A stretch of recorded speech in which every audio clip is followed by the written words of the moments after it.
Hey everybody, what's up?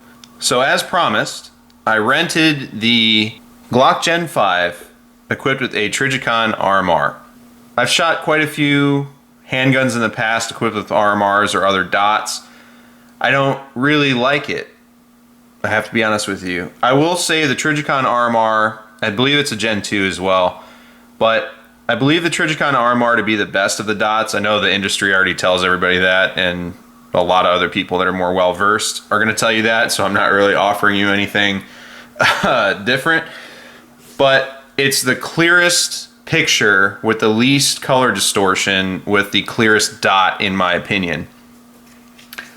If I was going to get a dot, I would definitely get a Trijicon RMR Gen 2, but between having to search for the dot while shooting constantly and the speed in which Trijicon HDs give me sight alignment, sight picture, and faster follow-up shots, I really don't see the need for going down the RMR route for any handgun. Plus, by the time you finish equipping one, it's super expensive, and then if you're someone like me, you've got all these other handguns that have sights, so there's really no consistency. You have one gun with a dot, and you might love the hell out of it, but you know, oh, if I could only just put a dot on this, or you know, it becomes cost prohibitive, and I don't really see a benefit. So if it's for you, great. If it's not, that's fine too. So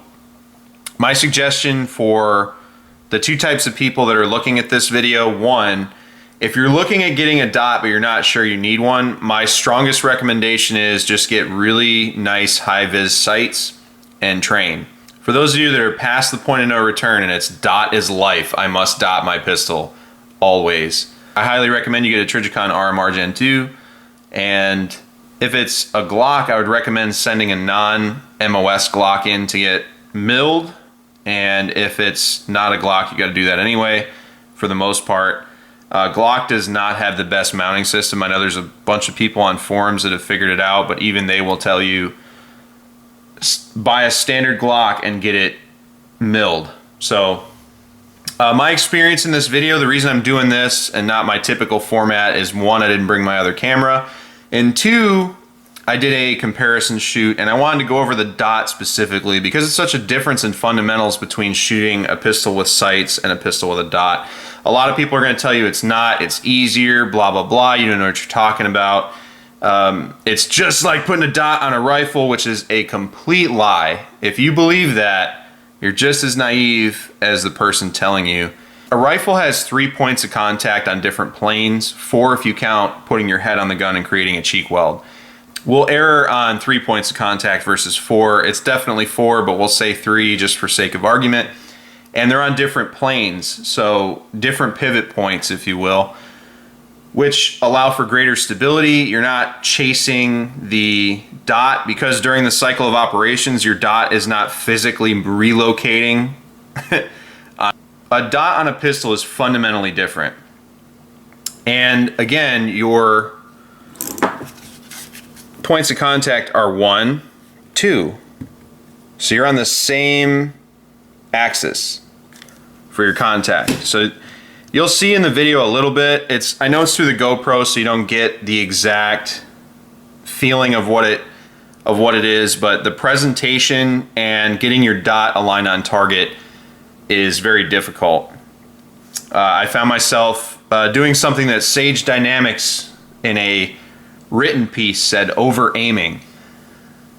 And yeah, that's what you do. You spend so much time trying to line the damn thing up versus shooting, whereas with iron sights, you just draw, line them up, start pressing shots. But I didn't find it easier at all. And I know that it's a training issue, but it's trying to fix something that ain't broke, in my opinion. I've been shooting handguns since I was about 15, and I have not had any issues. So, you know, 17 years of shooting guns and 11 years of shooting my own guns, I have not had any issues with iron sights.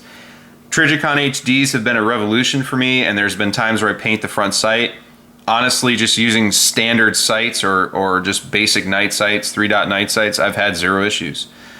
And I believe that dots create a lot more problems than they fix, but if you really want to, go from there. I fired the pistols both in slow fire and rapid fire, and I did way better with the 34. Speaking on the Gen 5 specifically, that gun shoots way smoother in the recoil cycle than my Gen 4 34. This trigger is better than the stock Gen 5 trigger, but the stock Gen 5 trigger is very smooth. If I got a stock Gen 5, I probably wouldn't switch the trigger, but if I did, I'd put an Overwatch in it. Speaking on the RMR and the range gun that I rented specifically, the dot was corrected for somebody else's eye. Whoever rented it last had it. It was probably left-handed because they put the dot over to the right-hand side, which would correct the shots left. Usually a right-handed shooter will shoot left if they're snatching the trigger, so my guess is it was a left-handed shooter trying to correct their rounds from going right. So I don't want anyone to think that it was the gun's fault or the dot's fault. Someone just moved the dot over. I will say I didn't see the blacked out sights at all. I think if you are running a dot, you need some sort of definitive night sight on the front to work if the dot goes down, which is highly likely because of the battery life and connectivity issues that a lot of these dots have been running into. So my recommendation is don't get a dot, but if you are going to get a dot, make sure it's a Trijicon RMR Gen 2, and if they make a Gen 3 in the future, if you're watching this past 2018, definitely go that route and make sure you have some sort of high-vis sights. It may distract you in the short term, but once you start training and get used to it, once that dot goes out, you'll like it a lot better, because black posts have never been a good sighting option. Anyone that's had a black post that shoots for extended periods of time gets rid of them. I don't understand why they still make them. They're worse than Glock plastic sights in my opinion, because someone actually took the time to make them and they're worthless. So that's my thoughts. Overall, I enjoyed shooting the Gen 5 34. If they make it in a non-MOS version, I'm definitely a buyer. And I really love the Glock 34 in general. It allows me to do very awesome things with a Glock that I can't do with any other Glock. And yeah, so sorry for making this a really, really long process. I wanted to give it its due attention, and I couldn't do my traditional video because I didn't bring all my camera equipment, but it's in better picture quality because I have the new GoPro, and it's a different range, so it's a lot tighter than the range that I used to shoot at in Texas. So it limits me in a lot of ways, and I can't do holster work there. Did what I could. Hopefully y'all enjoy the video. I opened with some shooting footage. I'm going to close with some shooting footage. If you have any questions, drop them below, and I've got a lot more coming up with this Glock 34 here soon. Thanks for watching. Take care of each other, stay safe, and support and defend the Constitution of the United States of America.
Things are making me look like an amateur.